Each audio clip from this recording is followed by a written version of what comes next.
Hello everyone, myself Ketan Bhavsar, Assistant Professor in Engineering College, Ahmedabad.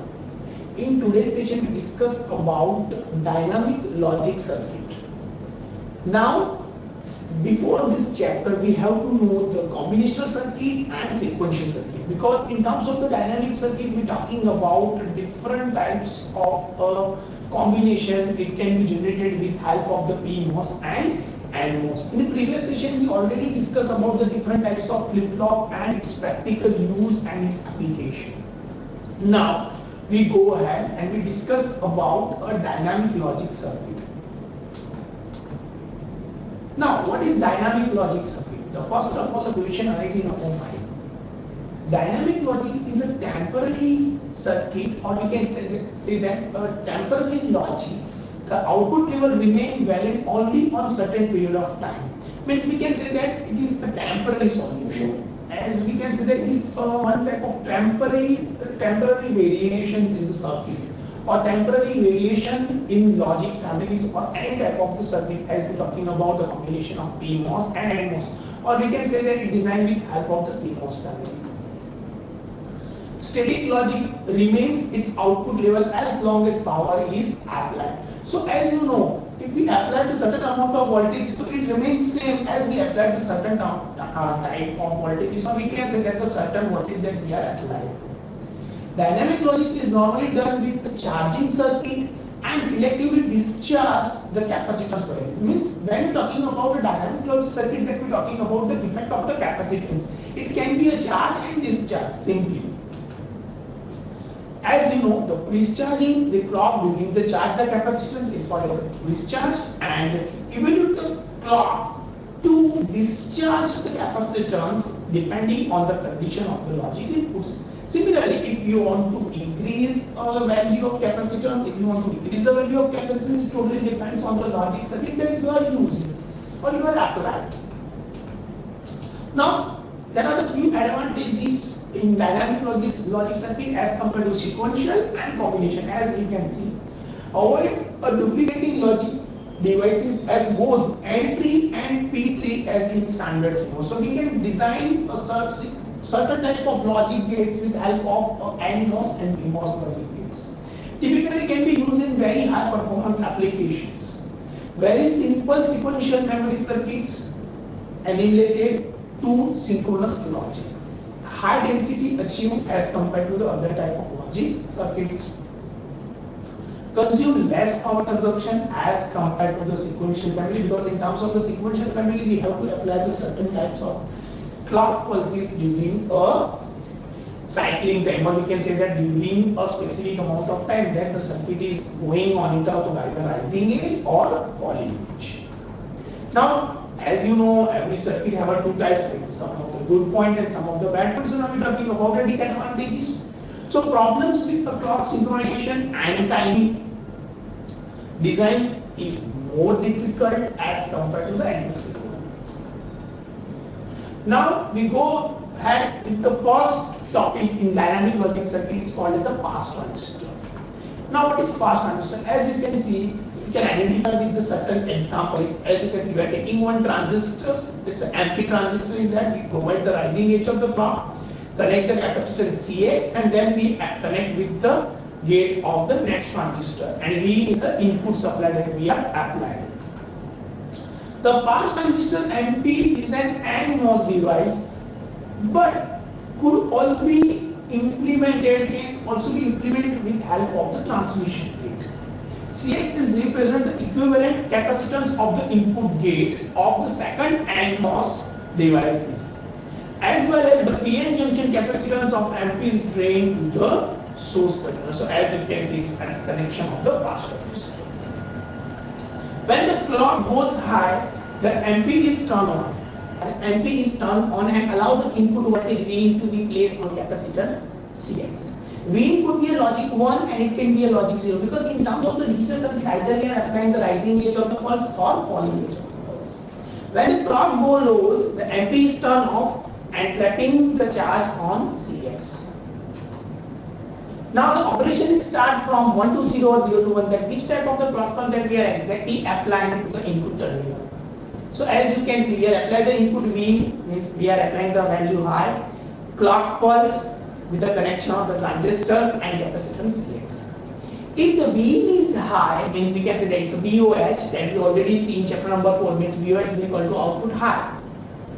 The MP will allow the current flow from Cx and charge the capacitor Cx up to the value VD, or we can say that up to the V. Like whatever the input we are applying, if we are applying the 3.3, then it will be charged up to 3.3, or we can say that it is equivalent to 3.3. If you are applying the 5 volt, then it can be charged nearby 5 volt.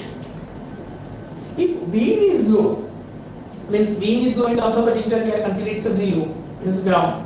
The MP will allow current to flow out of Cx and discharging it to ground. Due to the leakage from the drain of MP, Cx can only remain in the charge Q for the given period of time.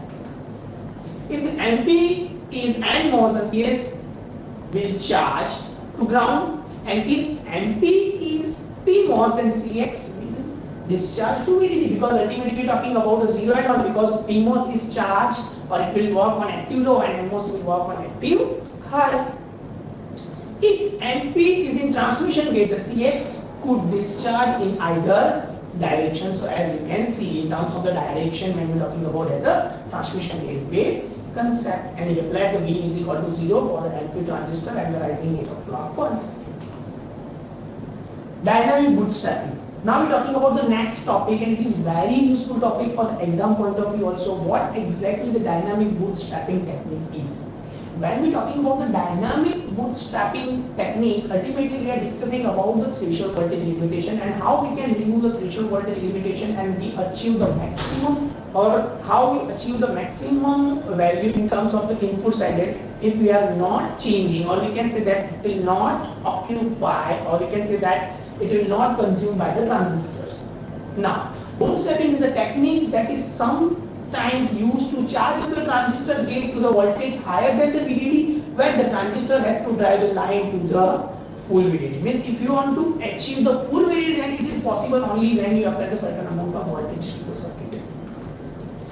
At left is a NMOS bootstrapping driver, often used in memory circuit to drive the high capacitor volt lines. So whenever you want to drive a high value circuit, means in terms of if you want to drive some vibrator circuit, if you want to drive some other circuit which consume the high power consumption, then it can be possible with help of the bootstrapping based circuit. As you can see, we are connected M2 and M1, as you can see the transistor, but we are connected one more extra transistor, it's called as an M3, which works as a switching circuit with the connector with the bootstrapping capacitance C boot.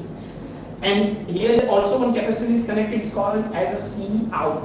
So M3 is play a main role to provide the switching, and it provide a high voltage as compared to the normal switching configuration. Because of that reason, it's called as a dynamic bootstrapping technique. Now we start with the operation. When the V is equal to high, then M1 is on hold and V out low, while M3 is charged to Vx to the VDD to VD. Thus, the C boot is charged to the VDD, VT and VOL. When the V in goes low, turning M1 is off, M2 is start charging V out high. If the C boot greater than Cs, most of the increasing in C out is boosted to Vx and rising the voltage at Vx to well above the VDD.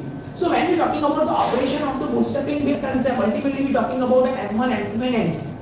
And when we are talking about the M3 will be charged at the terminal at particular at Vx, and it is connected with the C boot capacitor 2.